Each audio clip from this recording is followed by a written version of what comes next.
During this segment of the program, on a weekly basis, we're joined by Randy Staples from Idaho Weekly Briefing, and we spend a few minutes talking about some issues and sometimes just some general news going on around the state of Idaho.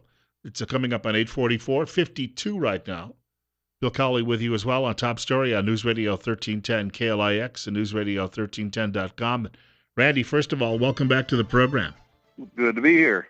Great column yesterday where you discussed salaries around the state of Idaho. These are people who actually work for the state government, and 332 of them, I think, was the number you cited, and most of these people are making more money, or these people are making more money than Governor Otter. I know that raises some eyebrows, but it's probably not uncommon in states across the country. It's not that uncommon. There's always been some downward pressure on the pay that elected officials take. It always looks bad when elected officials raise their own pay, or even when they, if they don't oppose a significant pay raise, and somebody else does it. Occasionally, you run into a public official that really wants their pay raised, and that often raises a big ruckus back home with the constituents. So that, there is that, and as a result, you probably do have, I would make the argument that legislators in Idaho and in a lot of states are probably not paid as well as they should be, and a lot of the elected officials really are not. If you look at large organizations, whether in for-profit or nonprofit sectors that are run by a single CEO or primarily by a single CEO, and look at what the pay is, and compare that to what Governor Otter is getting in Idaho, or for that matter, what most governors in most states are getting. The governors are really, in that sense, being seriously shortchanged. And I don't know that the pay ought to go up to those kinds of levels, which are sometimes border on the ridiculous. But I think a number of the governors and some others are underpaid. And it is kind of interesting when you've got now in the hundreds of people who are paid more than the governor. It might be worth a look to see what everybody is worth, what everybody's position is worth. I started out the column by saying that by pointing out that in Washington State there's a commission on salaries for elected officials in which they say they judge the salary, they judge the position, and voters are supposed to judge the performance, which is not a bad way to look at it. But I wonder whether in a number of the cases that it's kind of looked at almost the other way around, that the salaries follow the performance in some of the non-elective spots. Now, I mentioned to you off air that I had posted your column to Facebook yesterday, and Representative Stephen Hartkin replied in the comment section about the legislature actually has some oversight over some of these salaries, and your point is it's a very complex system because they don't necessarily have a say over all of the state salaries.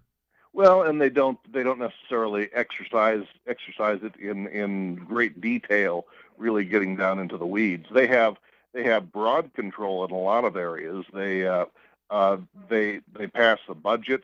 Legislators have been known in the budget process to X out specific positions from the budget and do things like that.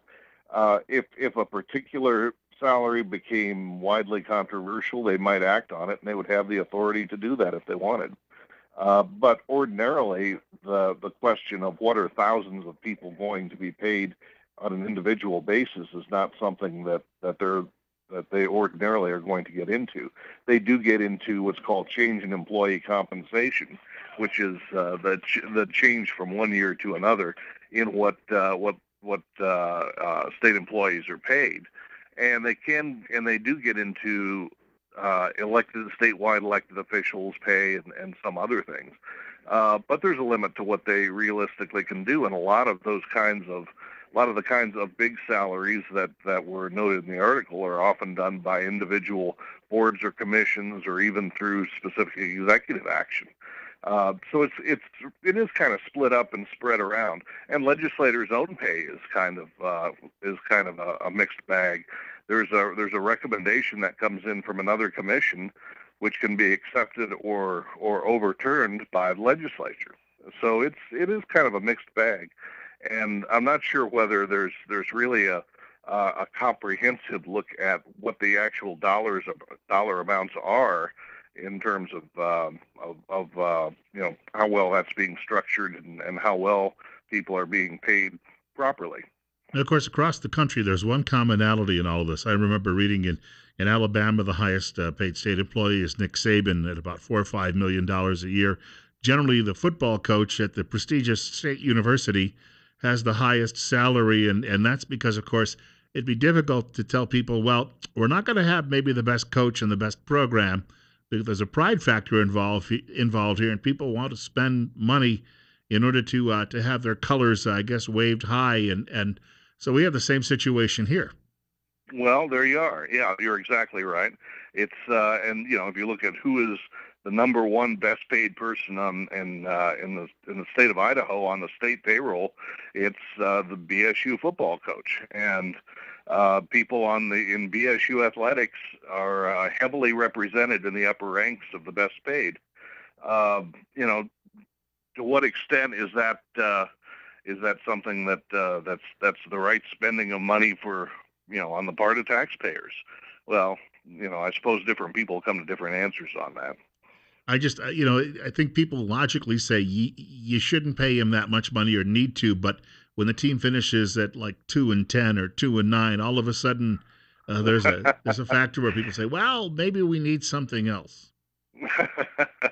Well, and there gets to be kind of and this does happen in higher education. I think it's one of the reasons that some of the higher education and not just athletics salaries are pretty high is that we get into large scale national searches for some of the positions, and there's a ratcheting up of what the demands are. Well, if you want to get somebody good, then you're going to have to pay this amount, and this amount keeps going up and up and up and up.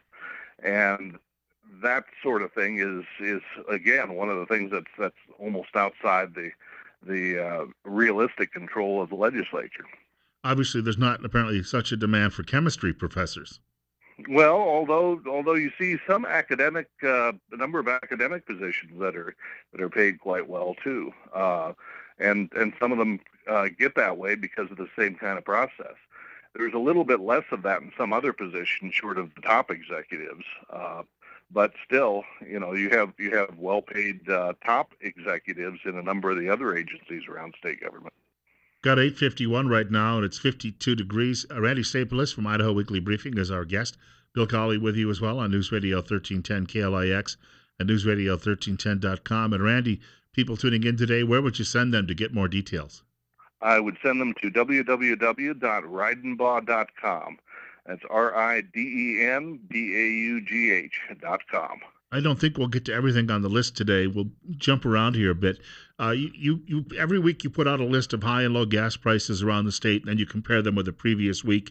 I had a caller last week who was moaning about what we've seen happen in just the last couple of months. I paid $1.49.9 on Blue Lakes Boulevard a couple of months ago, and now I'm seeing prices 70, 80 cents higher than that, or almost $1 higher in some spots.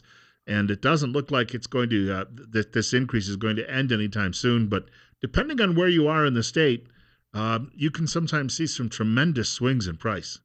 Oh, you sure can. And that's long been true. And usually, Idaho's gas prices are a little bit better than average around the country. Not as good as in some states, but certainly better than average. But Idaho is for some reason that I can't put any finger on. Idaho's gas prices have jumped above the average, or jumped higher than most states just in the last few months. I'm not sure what the reason for that is, but it does seem to be jumping up a little bit more. But nationally too, you're right. The gas prices have been going back up, and how long that will go on, and how far they will go, well, we don't really know. But there doesn't. I'm guessing that it may slow down and maybe even will reverse before too awfully long, just because there don't seem to be any real specific strong drivers of that going on right now.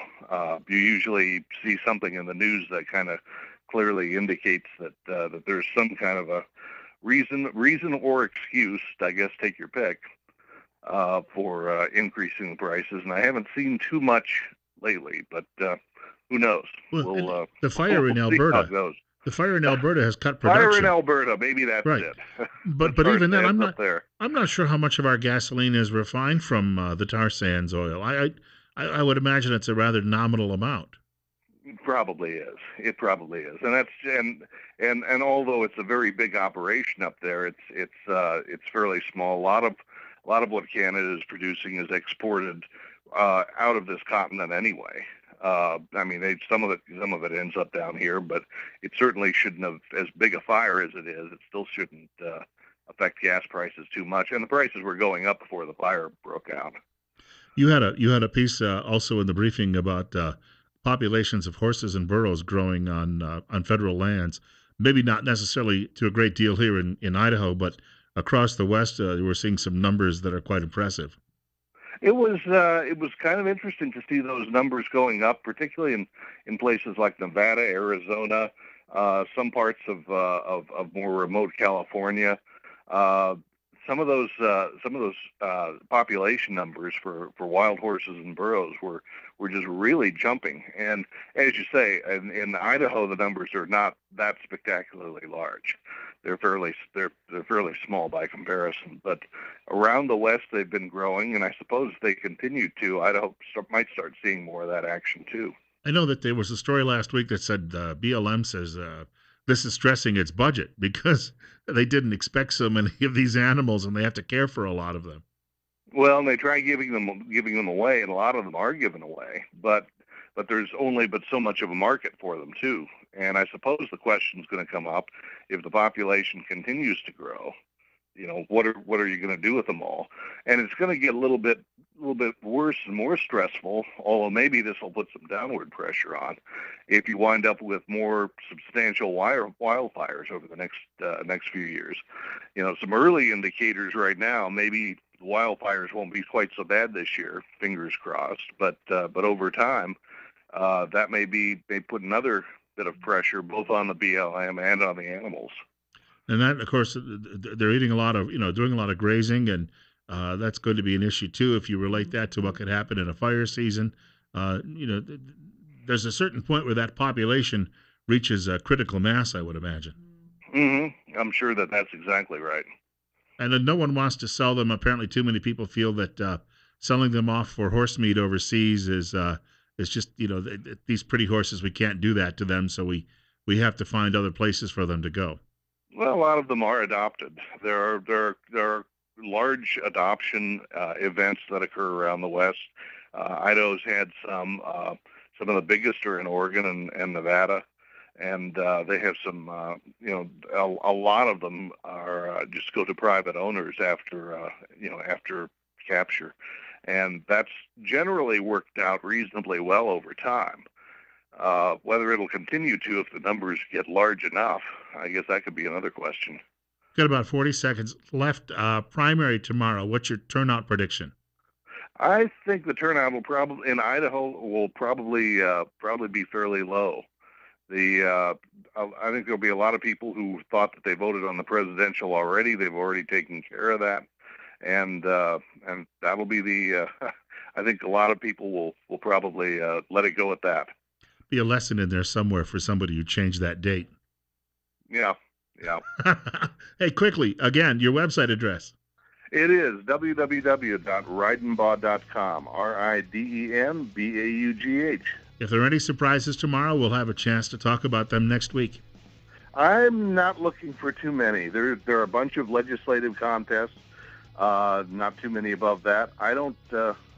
I suppose if I foresaw a shocker, it wouldn't be much of a shocker. But I'm not really seeing too many. There will probably be somebody going down that wasn't expected, because it always happens in at least one or two cases. But I don't expect anything, any major sweeps or trends in that direction. Well, we look forward to chatting with you at the same time next week.